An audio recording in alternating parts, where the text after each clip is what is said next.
Well, good morning. Good evening, everybody. Welcome to this webinar. As you might have just heard, we're going to record the webinar. I hope everyone is okay with that. This is mostly for internal purposes and note keeping. Um, I think we are going to start now. I think people are still joining, but in the interest of time, we will start off the program and hopefully people can be joining throughout. So, my name is Dennis Mombauer, and I would like to, on behalf of SLYCAN Trust, but also on behalf of the Ministry of Water and Environment of Uganda, I would like to warmly welcome you to this webinar on the intersection of security, climate change, and human mobility across key sectors in the Karamoja subregion of Uganda. And yeah, I am seeing still people are joining. It is great to see all of you here, government representatives, representatives from the Karamoja subregion, civil society, academics, think tank members. It's great to have all of you in the room today. I will just give a brief introduction and then I will hand over to our other two speakers, one of whom is Simon Peter Longoli, and then Joseph Ipitu, who will present the case study.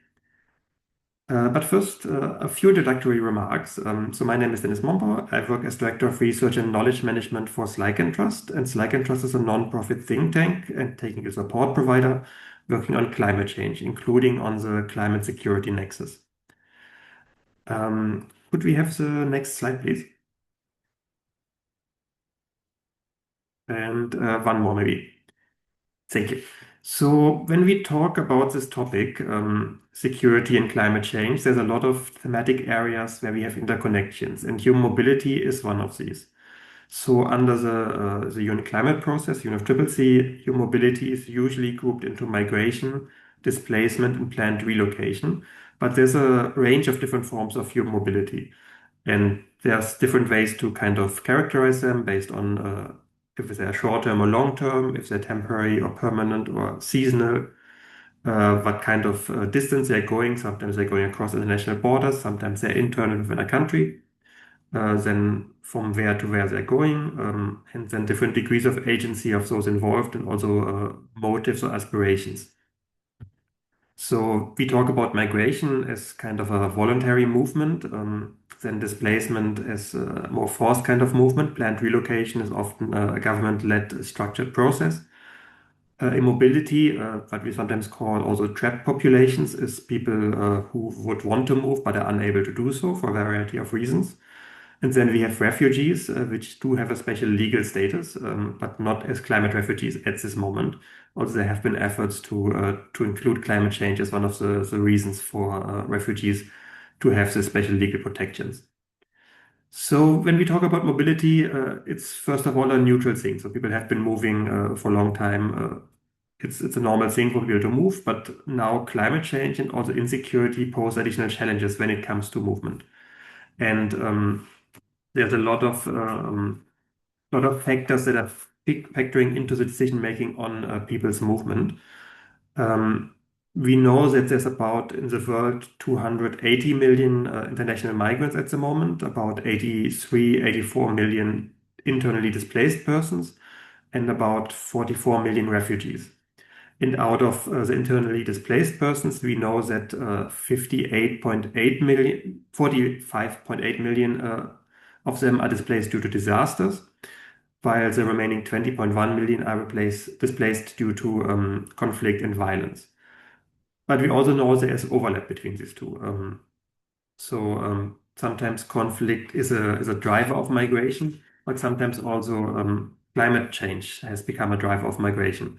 For example, through drought that forces people to leave areas or change their movement patterns. And similarly, in cases where people are moving due to climate change, they might experience security challenges, or if they're moving due to conflicts, they might also exacerbate or encounter climate impacts. For example, due to competition on natural resources, due to depletion of natural resources. Next slide, please. So I very briefly will outline this nexus and some of the key aspects how climate change and security are connected when it comes to mobility. So one is climate acting as a threat multiplier that aggravates the existing pressures that are there, the economic pressures, political pressures, social pressures, environmental pressures between, for example, people who are moving and host communities. and that often leads to conflict over land or water or other resources. Then there are already existing patterns of mobility, for example, in pastoralist communities, which then are changed due to climate change, which can then lead to security risks or conflict. And I think in the case study in Karamoja, we're going to talk about some of this. Then often people on the move and people in temporary areas, for example, in shelters, in informal settlements, in refugee camps, are facing security challenges. So if people are forced to move due to climate change, then they can land in these situations where they are facing security challenges or risks. Then also, on the other hand, conflict as a driver of migration or displacement can then, as I mentioned, exacerbate environmental degradation and resource depletion, and again, then lead to second-order conflict as well.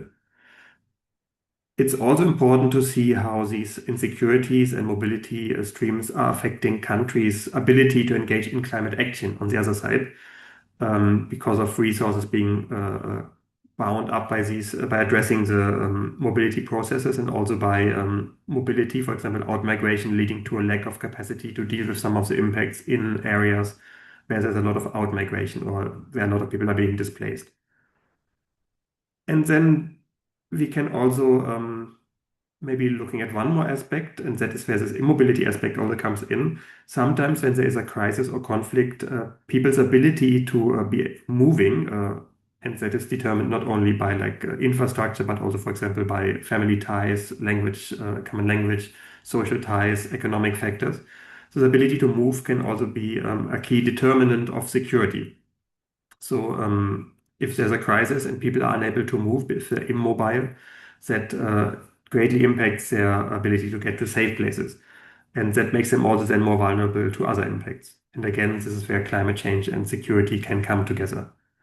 So the think tank, we are doing research work on addressing this climate security nexus, and we are trying to identify what are the key interlinkages, looking at mobility, but also some of the other areas like energy, like health, like natural resource management. And then how cross-cutting aspects when it comes to the governance, but also, for example, finance and technology are affecting the ability of countries and subnational stakeholders and communities themselves to deal with these adverse impacts and risks that are coming from the security climate nexus. So we are doing the research on it. We are trying to convene stakeholders. We had a number of dialogues that we hosted with different stakeholders on different aspects. For example, also on the maritime sector, which is not as relevant for Uganda, but for many countries, this is also something where security and climate change intersect. And we are trying also to work with countries to develop case studies and build capacities to have evidence-based pathways to addressing mobility in the context of security and climate change. And then takes these as lessons learned and as evidence to feed into the global policy-making process. That includes the UNFCCC, but also, for example, the work under UNEA, or things like BBNJ, or even the work of the Security Council. And of course, at the regional level as well. In Africa, there are several sub-regional organizations and treaties. Similarly, in Latin America, we have sub-regional aspects in Southeast Asia and to some extent South Asia as well.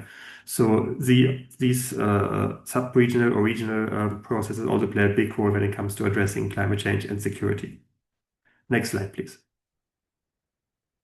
So before we go into the content of this webinar, again, this is just a brief introduction on the general work that we do and also this nexus as a general area. I just want to outline what we are trying to do here. So one is we're going to have a space for people working on this topic, and I see many names that I know in the participant list, but also many that I don't know yet, to exchange knowledge and experiences and learnings from our different projects, from our work contexts, and from the experiences that we have at the policy level, but also at the ground level. And then to identify some of the challenges, but also some of the constraints when it comes to addressing mobility in evidence-based ways in the context of security and climate change. And what are the existing solutions that could be scaled up, that could be replicated, what are good practices in Uganda, but also elsewhere? And what are some of the success stories when it comes to addressing mobility in this nexus? And we are developing a case study, and Joseph Ipitu is leading the development of this case study, and he will present some of the preliminary findings on this nexus in the Karamoja subregion of Uganda, because it's it's, I think, a good example of how these things come together in a real life context and how the climate impact, such as drought, exacerbate existing conflict that is there and also lead to new conflicts, and how this impacts both the pastoralist communities but also the settled communities in the area, and what we can potentially do to address this, and how this impacts natural resource management, including ecosystems, but also food systems and water systems, how it affects food security and farming, how it affects livelihoods and economic security, and also aspects of health, public security, infrastructure, energy, and also cross-cutting things like education and cultural aspects, which are always present but sometimes overlooked when we talk about mobility, security, and/or climate change. So with that, I would like to wrap up this brief introduction, and I would like to hand over to our keynote speaker to give some opening remarks to kind of give us some context on Karamoja. And then we'll have Joseph presenting the case study. And after that, we'll go into a interactive discussion where we hope to hear from all of you and explore some of the questions related to the different thematic clusters that we have that we are trying to explore. This also serves a bit of as a validation for the existing preliminary findings, but more than that, we want to get some additional inputs that can be included in this, and we would very much like to share then the draft publication with all of you, and we would like to kind of disseminate it widely so it's available as something that can be used by as many people as possible at the policymaking or practitioner level. So thank you very much. And with that, I would hand over to our first speaker, the keynote speaker. This is Mr. Simon Peter Longoli. He's the Executive Director of Herders of the Horn and also a key member of the Karamoja Development Forum. So Mr. Longoli, over to you. Thank you very much. And thank you once again to the Ministry of Water and Environment to partner with us for this webinar and for all of you to join me. Thank you.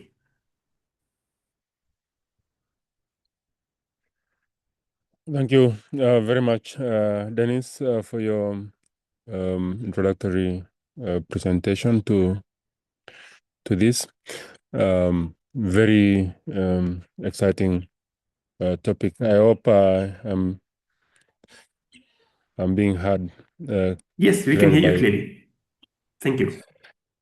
So I see a number of persons on the call, including government officials and persons from SLYCAN, also a few NGO development partners and members of the academia. Good morning.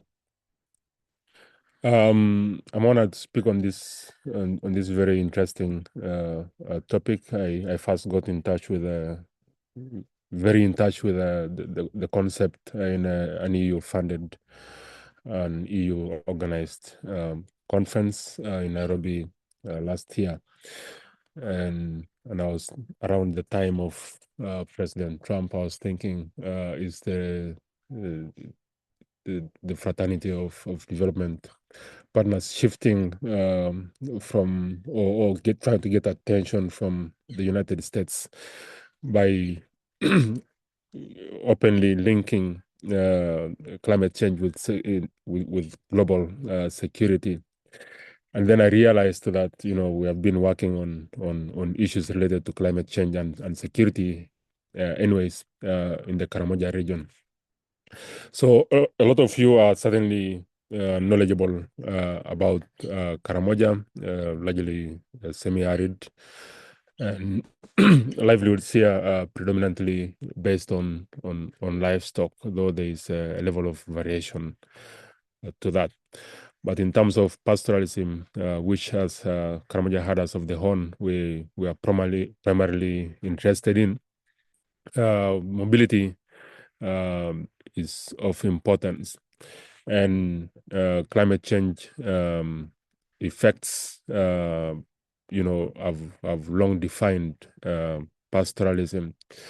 So one thing that we try and do here is to try and not make it look like mobility in pastoralism is a new thing, because mobility is actually a defining element to our livelihoods. because when we experience these shocks, then of course we try and access areas where we can, get water and pastures. So also an emancipating view to this is we actually don't cry too much when we experience these shocks. A lot of scholars and observers have tended to call this an opportunity, regard variability as an opportunity, and we try and make the most out of that.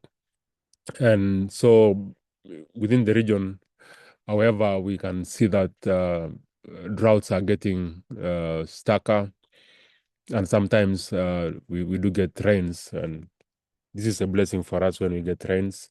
For example, this is February. Just 2 weeks ago, we experienced some really serious problems in one of our most important water resources in Moroto. Kobebe Dam unexpectedly dried up 3 months before the expected, time, 3 months too early. Which for us is a problem here. So within the region, there is unease, but we do have some showers right now, and we are hoping that this can continue to sort of, shield pastoralists from scarcity. Yeah, so we have worked on climate change issues. The one thing that we continually advocate for is mobility, and to make sure that for government and for development partners, that mobility is secured.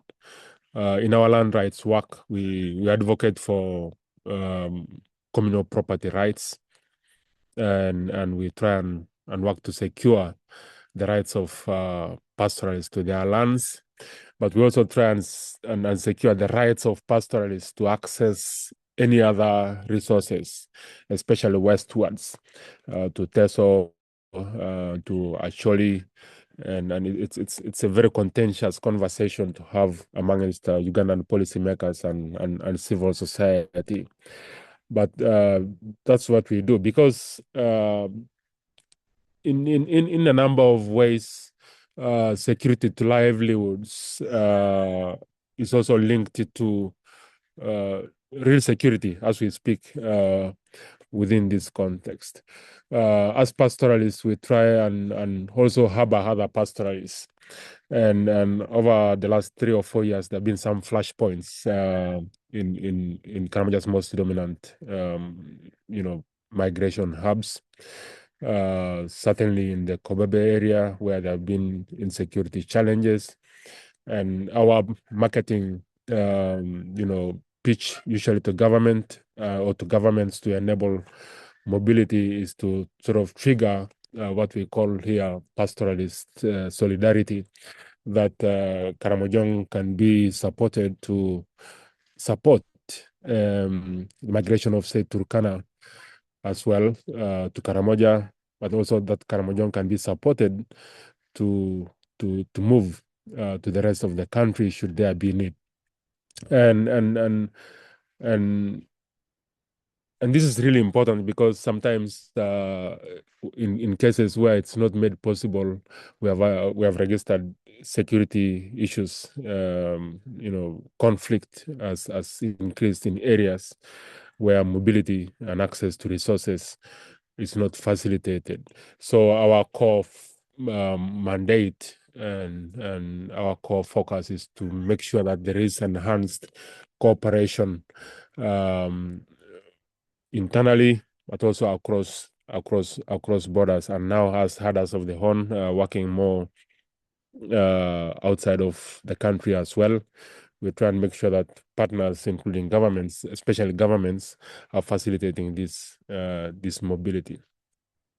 So certainly our mobility is we don't just move because it's fashionable. It's certainly climate induced, and it comes with its own challenges. But suffice to say, these challenges can be dealt with or can be managed. So addressing these issues requires a balanced and forward-looking approach. It's not only about preventing movement, but about ensuring that mobility is safe, dignified, and voluntary. We have worked with the government we facilitated the development of a new cross-border resource sharing agreement between the government of Kenya and Uganda. And the key principle there was to make mobility free, also to make it safe, and to make it orderly. And this is a principle that is established in the IGAD transhumance protocol. So it continues to be a challenge, certainly to governments. We have an intention. Both the governments have the intention to sign it now. They have at least signed off on the text of the agreement in Nairobi last year. We hope that both governments can really sign on to this document to make it a bit more orderly. So free, safe, and orderly migration is really possible, but can also be economically beneficial to communities in which migration is being had. So this can really bring us a balanced and forward-looking approach, because mobility is inherently built into the production system. We need to be able to, as a country, especially as Ugandans, we need to be able to manage it better. And in managing this better, we can certainly lay to rest some of Karamoja's historical security and conflict challenges. So we continue to call for policies and programs that prioritize the protection of vulnerable groups in the context of mobility and where it is related to Karamoja, but certainly within the region, it's gained a lot of currency, and I see a lot of partners working in climate change induced mobility, and a lot of the framing of this, of course, is also related to the very international interests of say the European Union and the Americans, looking at managing mobility and managing migration to those geographies. So the moment we manage this, we can assure the resilience of communities that are affected. We believe that mobility is really important for Karamojan pastoralism. Here, it produces up to 80%, maybe more, of livelihoods. So we need to manage it internally. We need to make cross-border migration freer, safer, and orderly. Also, internal migration, we also need to make it freer, safer, and orderly to places such as Teso, Sebei, and actually, and I know it's fraught with historical problems. This need to be dealt with. Yeah, so mobility will be certainly beneficial, not just for Karamojan pastoralists, but also to the rest of the country. We control the biggest herd of livestock in Uganda, and we certainly contribute to the national economy, and on this very mobile system that doesn't require much from the government, well, as at least has contributed to GDP in a number of substantive ways.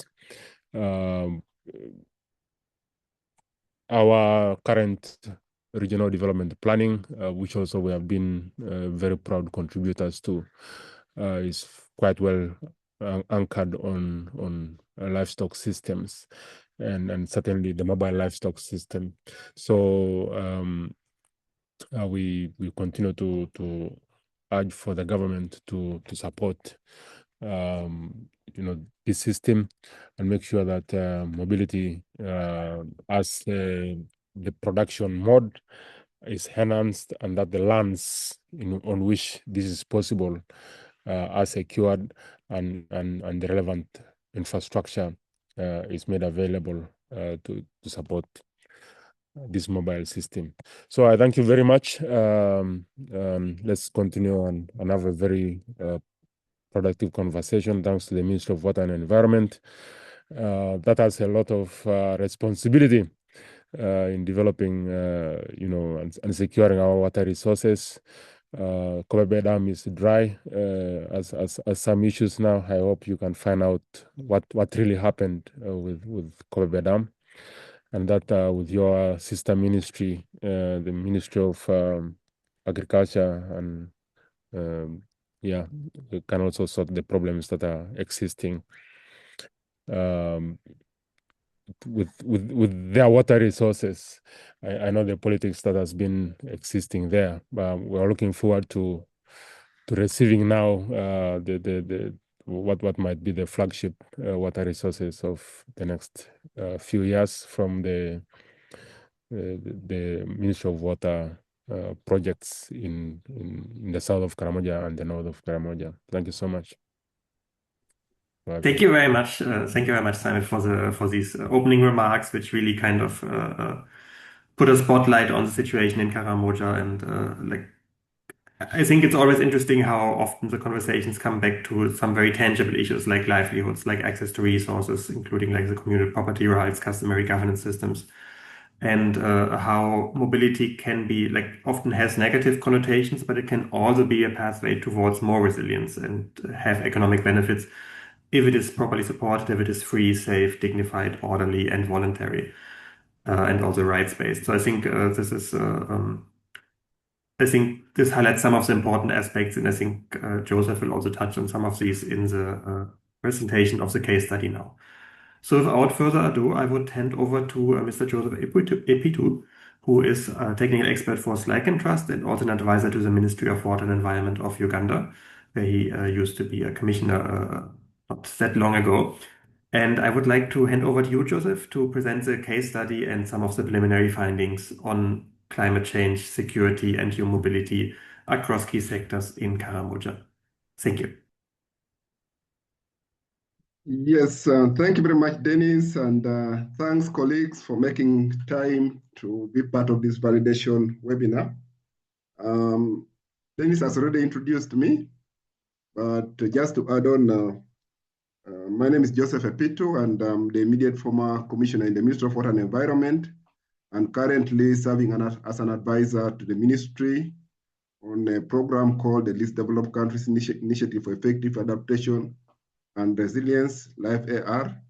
But more recently, I've also been given an additional assignment to advise the LDC chair on this particular program.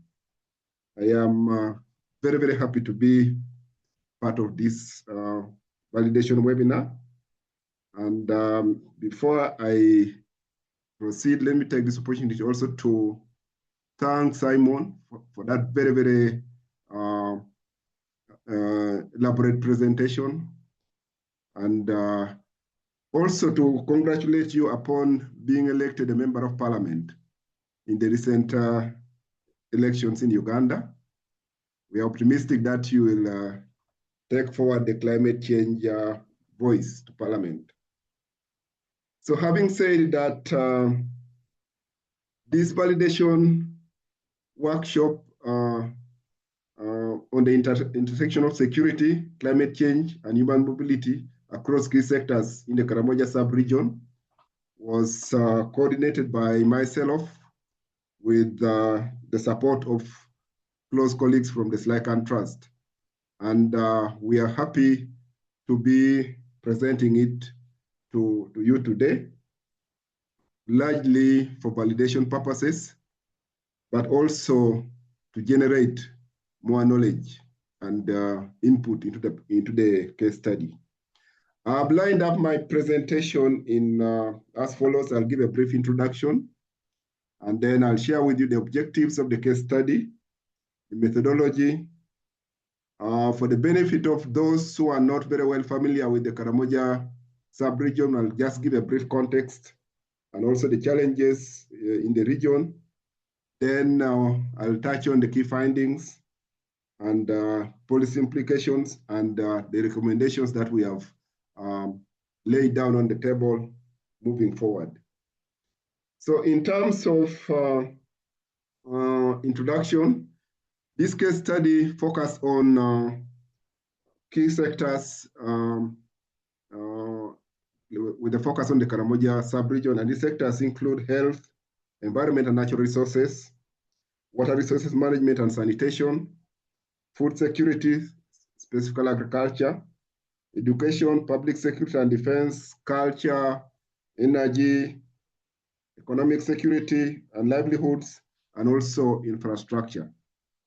And like the topic of the case study already says, there is an inherent link between environment, security, and climate change. And I think Simon has also highlighted that. And this link directly impacts on those sectors that I've already highlighted. And of course, the resulting degradation of natural resources also directly impacts on security, both globally and locally. And this can be evidenced by the recent study also carried by SLYCAN Trust that can be accessed on the document I've highlighted. This case study, which we are validating today, therefore examines the interconnected relationship between security, climate change, and human mobility, and how this nexus impacts key socio-economic sectors in the Karamoja sub-region of Uganda. The case study cites environmental degradation, climate variability, conflict, and resource scarcity as central drivers of insecurity, displacement, and underdevelopment in the Karamoja sub-region. The concept also notes, the concept note or the case study also argues that pressures on natural resources, especially on those key sectors highlighted, undermine livelihoods, health, food security, and social cohesion, with cascading effects across development sectors in the Karamoja sub-region. And of course, this also impacts directly on the marginalized pastoral communities. And this provides a critical case for understanding these complex interlinkages. Next slide, please. The objective of this study is basically to contribute to the evidence base and inform policy discourse on the interlinkages between security, climate change, human mobility, and its impacts on the key sectors which I've highlighted in my previous submission. Next, and of course with a focus on the Karamoja sub-region. In conducting this case study, we did largely depend on desk review of relevant literature on previous studies on climate and security in the Karamoja sub-region.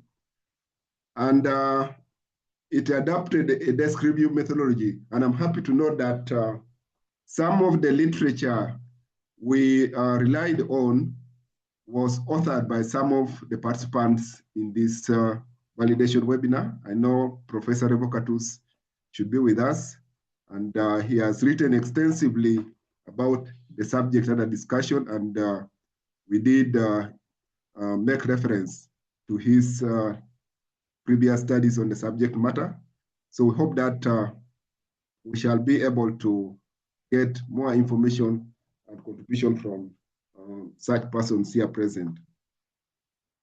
And then in terms of policy analysis, the study, of course, examines national and regional frameworks on migration, land tenure, climate change, and pastoralism, supported by qualitative insights from prior community-based studies. And I think our keynote speaker, Honorable Simon, also made reference to this particular submission. The areas of interest, of course, is the Karamoja sub-region, and I will describe that in detail in the subsequent slides that talks about the context of Karamoja. Next slide.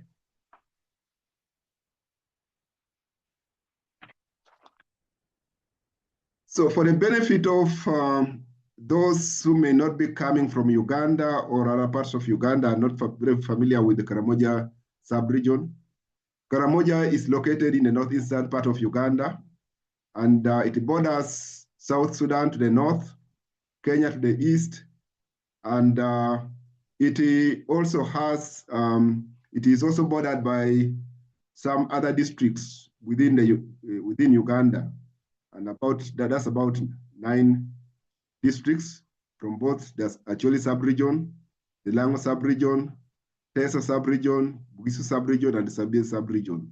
And I've highlighted those districts, both in the narrative, but also in the map that's on the screen. It covers a total area of about 27.5 thousand square kilometers and comprises 9 districts of Kotido, Kabong, Karenga, Abim, Nabilatuk, Moroto, Napak, Amudat, and Nakapiripirit. And currently, as at 2025, the total population of Karamoja is estimated at about 1.5 million. Next.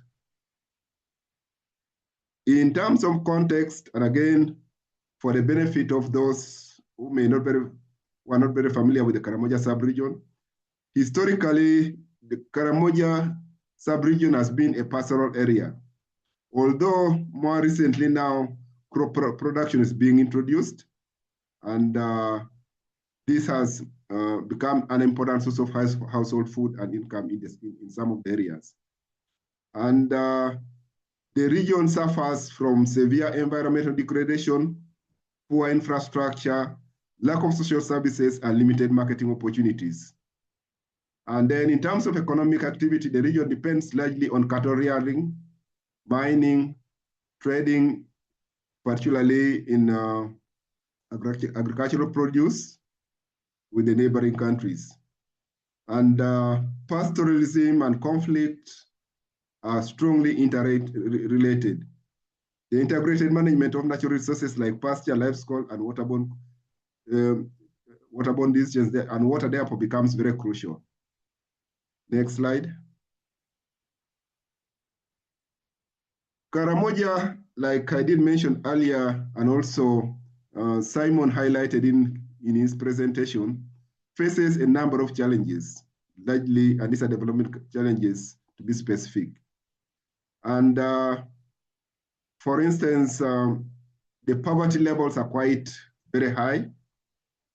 By 2022, it was estimated that about 66% of the people in Karamoja are living below the poverty line. Like Simon said, the region also faces a lot of historical marginalization, and local and cross-border conflicts are very common, and generally it lacks capacity for development and investment, and this all contribute to underdevelopment in the region. The region suffers from perennial conflicts underpinned by high levels of insecurity, cattle raiding, inter-ethnic violence, and of course, the impacts of climate change has even contributed more to conflicts and violence in the sub-region. Historically, migration has been an important coping strategy for people in the Karamoja sub-region, and this still continues, although the impact of climate change now makes migration a big challenge in itself. Because migration, like I said, is a coping strategy. But again, with now violence and insecurity, migration becomes quite a challenge to the communities. The frequency and severity of droughts and other extreme weather events have increased over the past century, and rainfall has become ever more erratic and unpredictable. Right now, like Simon said, traditionally or historically, we should be in the dry season. But as we speak now, this is February, and we are getting some heavy rains. I was in the Karamoja sub-region yesterday, and there are rains. It has been raining the whole of last week. So the impact of climate change on the region is quite adverse, and it manifests itself in terms of drought, flash floods, and prolonged dry spells, dust storms, among several others. And of course, the impact of climate change on health and productivity of the rangelands exacerbates competition for resources and increases the potential for conflict. Next slide.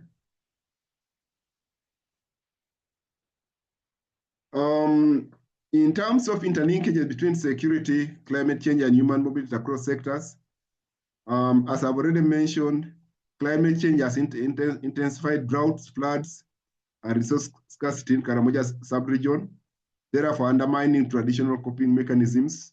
I've already talked about mobility as a coping mechanism. And then insecurity constraints mobility, and which is an essential strategy for rangeland management, forcing overuse of limited areas and accelerating environmental degradation. Therefore, in reduced availability of pasture and water heightens competition among pastoral communities and also always leads to conflict. Human mobility has therefore become more frequent, covering greater distances and more urban-oriented, reflecting deepening livelihood stress, again arising from the adverse impacts of climate change. Now, I quickly run through the key findings in the case study. As far as environment and natural resources is concerned, in the case study, we find that conflict and constrained mobility contribute to overgrazing, deforestation, wetland encroachment, and land degradation, with migration into fragile ecosystems accelerating biodiversity loss. With regard to water and sanitation, the case study reflects that prolonged droughts arising from the adverse impacts of climate change in the Karamoja sub-region contributes to the reduction in underground water resources. And there is, of course, seasonal drying. It also contributes to seasonal drying of water sources and drives livestock and human mobility, leading to conflict, while poor sanitation coverage increases disease risks and vulnerability. In terms of health, climate change increases malaria, zoonotic diseases, malnutrition, and waterborne illnesses, and displacement strains limited health services and heightens transboundary livestock disease risks. Next. Yeah, with regard to food security and agriculture, Karamoja sub-region still remains the most food insecure region due to climate variability, conflict, land degradation, and weak integration of livestock systems into markets. Regarding livelihoods and economic security, our finding is that insecurity and climate shocks undermine pastoral and agro-pastoral livelihoods, driving youth migration to urban centers. And with regard to public security, our finding is that the Karamojong have been viewed as a security threat due to traditional cattle rustling, intensified by introduction of automatic weapons in the 1980s. This has resulted into civilian casualties and heavy military responses, despite the government's disarmament efforts.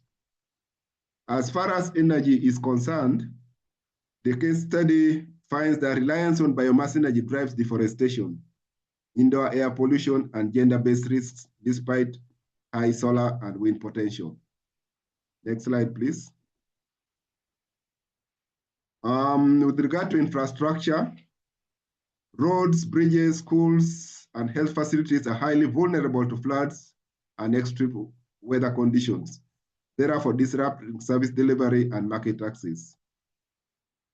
And regarding education, our finding in the case study is that climate shocks, food insecurity, and mobility contribute to low enrollment and high dropout rates, especially amongst the girl child.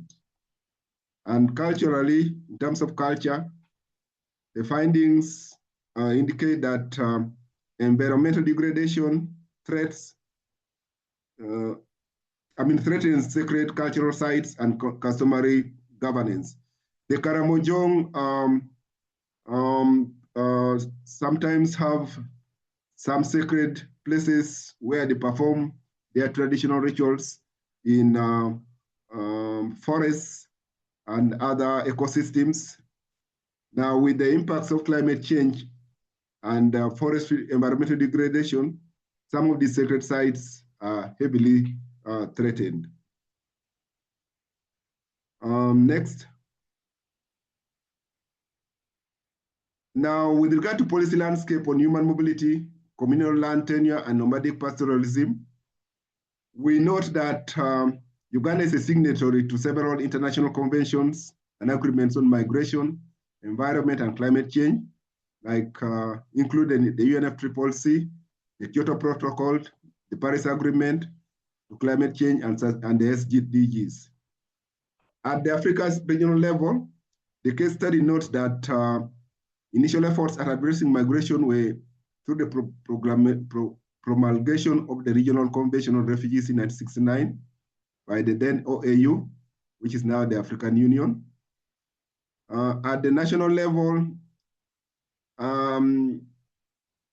unfortunately, Uganda does not have a standalone migration policy, particularly for climate-induced mobility. And migration policy issues are scattered in various national policy documents, which makes migration policy implementation and coordination quite difficult. Although customary land tenure is legally recognized in Uganda, weak implementation has enabled land privatization, thus undermining pastoral livelihoods and increasing conflict. Development policies have sufficiently integrated pastoral mobility and indigenous knowledge systems in as far as our findings are, the document are concerned. Now, in the case study, we make the following recommendations.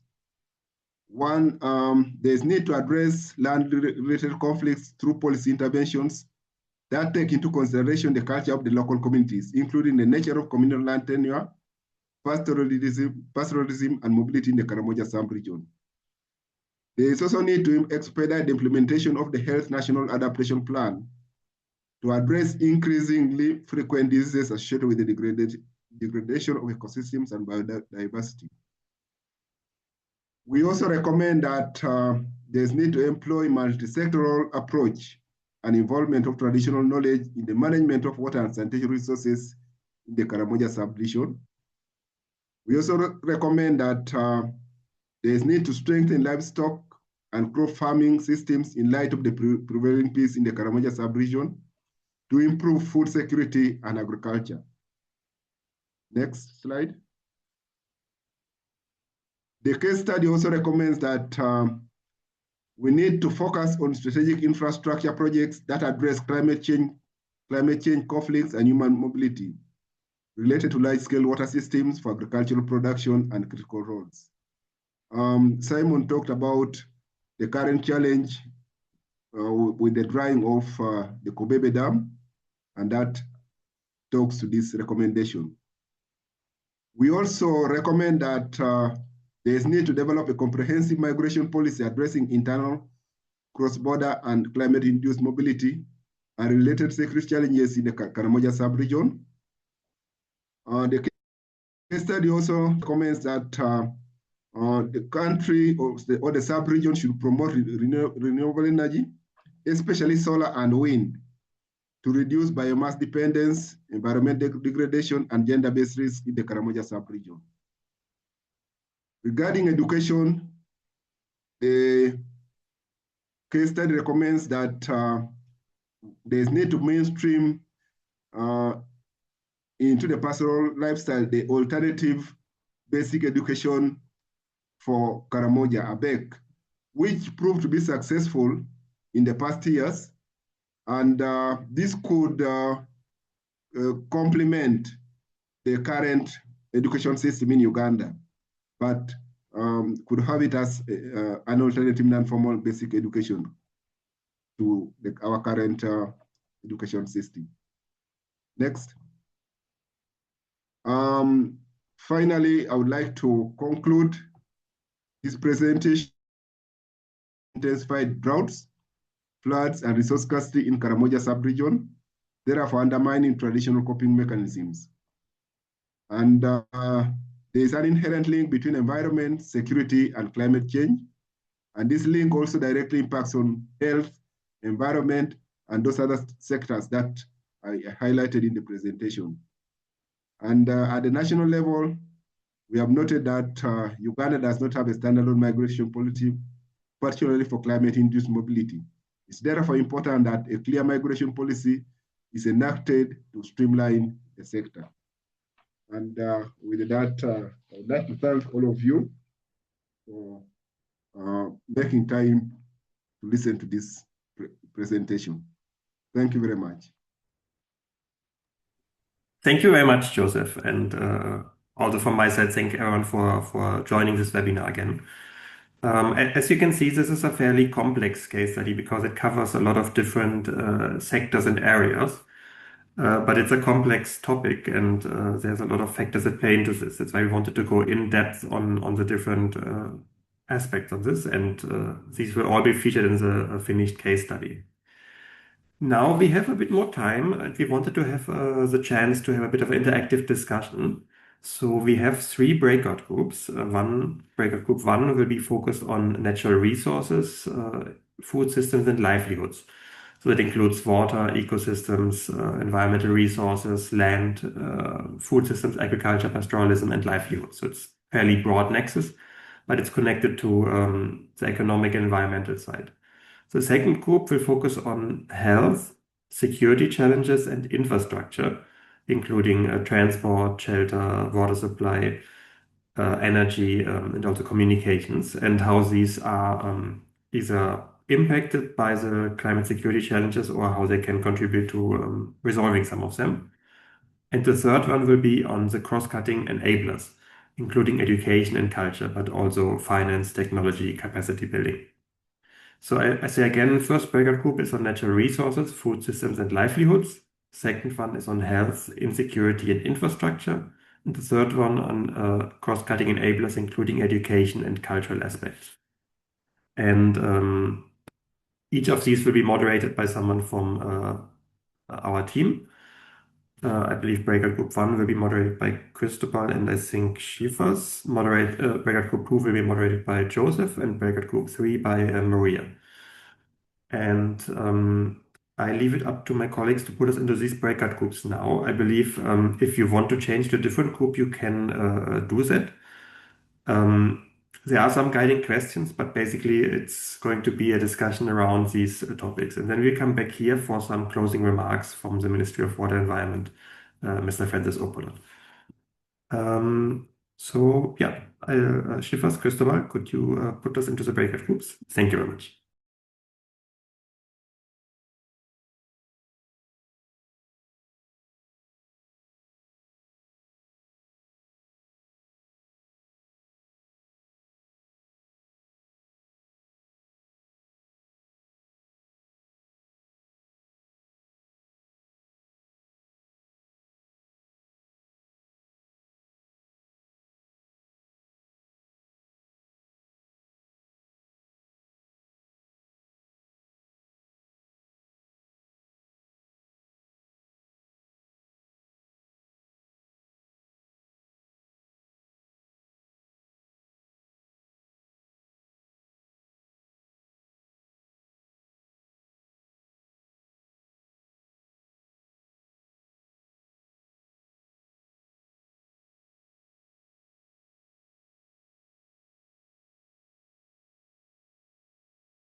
Hello, everybody. I think some people are still returning because I only see, I think, mostly one group so far.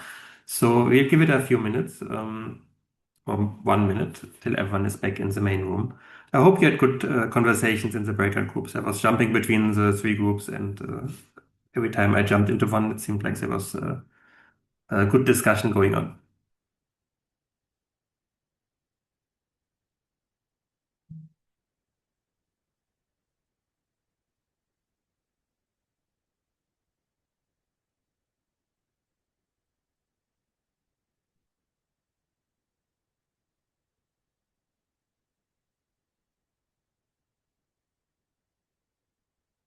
I think everybody is back now. So thank you very much. I hope you all had good discussions in your respective breakout groups. And we are going to reach the end of this webinar now. We are not going to have a reporting back from the breakout groups, but we would be very happy to share the publication and the key takeaways from the webinar. If anyone wants to have the presentation slides, I think we would be happy to share these as well, as I had requested earlier in the chat. And with that, from my side, I would once again like to thank you, our keynote speaker, and also Joseph for his work on the case study and for presenting it.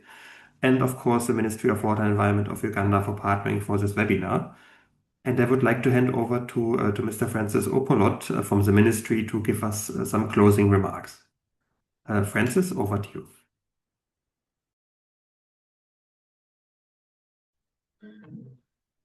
Thank you very much, Dennis, and the organizers of this interaction. Thank you on all protocol observed. My name is Francis Opolot. I work in the Ministry of Water and Environment as an Assistant Commissioner for Climate Change. First of all, I'd like to appreciate the work that the SLYCAN Trust and partners are doing in the space of climate change, especially in terms of climate-induced mobility.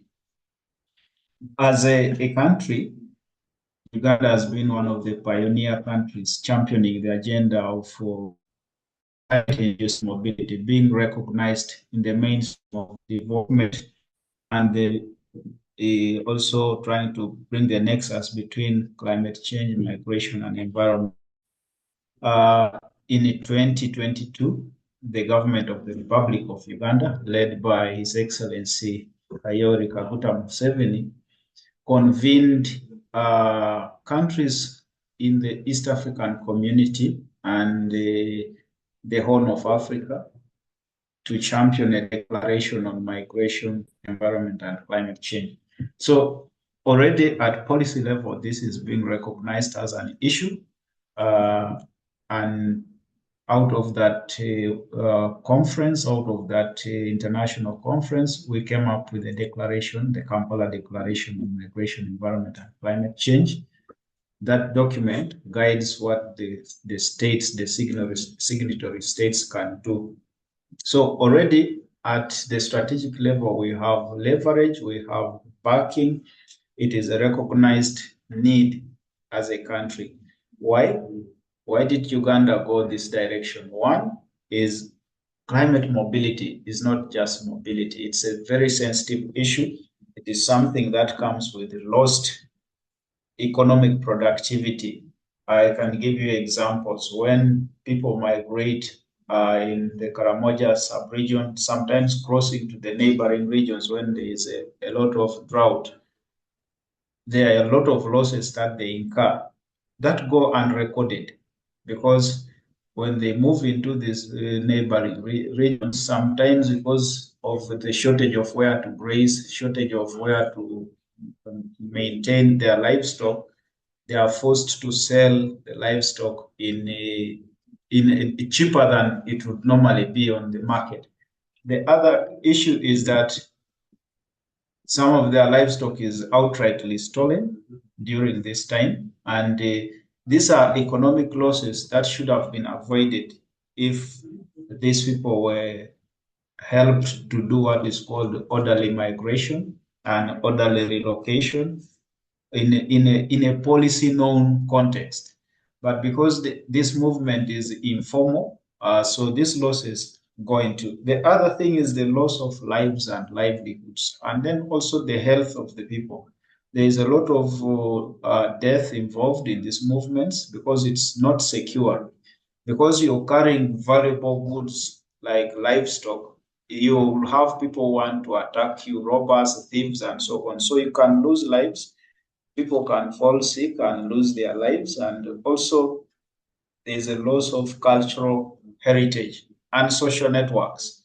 Once you've lost your social network, you've lost a lot in your life because the cultural lifestyle is based on the social networks. And once you move away from where you are, where your social network is, where your clan or kraal is, that means you've broken that social network. So mobility is an issue which is a very important issue, and it is taking recognition in the government space. I would like to also inform you that mobility, this Kampala Declaration, has now been adopted as an Africa-wide declaration. A number of countries have signed in. I think as of December last year, we had more than 35 African countries signing into this declaration with the recognition that this is an issue that needs to be addressed. During the conference of parties to the United Nations Framework Convention on Climate Change last year in November, that took place in Brazil, a lot of discussion or action from that conference regarding climate-induced mobility. The global goal on adaptation, we have been having discussions on getting indicators for measuring adaptation. One of the most significant outcomes of this conference is that 4 out of the 11 targets that are covering migration and displacement. In terms of climate finance, there was a very loud call to focus mobilization of climate financing for mobility as a form of adaptation to climate change. In the just transition, we must see that people who are moving, their work life is protected, because movement, as I have said, makes you lose your source of work, your source of livelihood. In the human rights perspective, there was a spotlight placed on the intersection of climate change, displacement, and increased vulnerability for human trafficking. This, as Ugandans, we can attest to this, because most of you who are in Kampala here, you see street children hailing from the Karamoja sub-region. Some of them are victims of human trafficking, and it's because sometimes they leave their places because of the climate issues. It's important to note that Uganda is at a stage of updating her nationally determined contribution. This is the National Action Plan for Responding to Climate Change. At the very beginning level, I think this time I'm glad to announce that we will include migration, environment, and climate change as one of the commitments of the government of Uganda, that it will address this issue. It will take measures to formally tackle this issue of migration, environment, and climate change. And I would like to commend again the work being done under this study, under this partnership with the SLYCAN Trust, that it will form a basis for determining the targets, for determining the breadth and of this issue that we are dealing with. And would like to commend the team that is doing this and all the stakeholders involved in the consultations, that the outcome of this is going to inform our decisions in terms of embedding this into the policy documents of the government of Uganda. Once again, I'd like to thank the organizers and thank all of you in your respective capacities for joining this engagement that is going to produce a fruitful outcome that will inform our policy decisions as the government of Uganda. I thank you, and I'm pleased to have been asked to mention closing remarks. Thank you. Dennis, and over to you. Thank you very much, Francis, and thanks all of you for joining and for actively participating in this webinar. I think with this we can wrap up, and we will follow up with you by email and share some additional information soon. Thank you once again, and have a good rest of your day, or probably a good rest of your day. Thank you very much. Thank you all.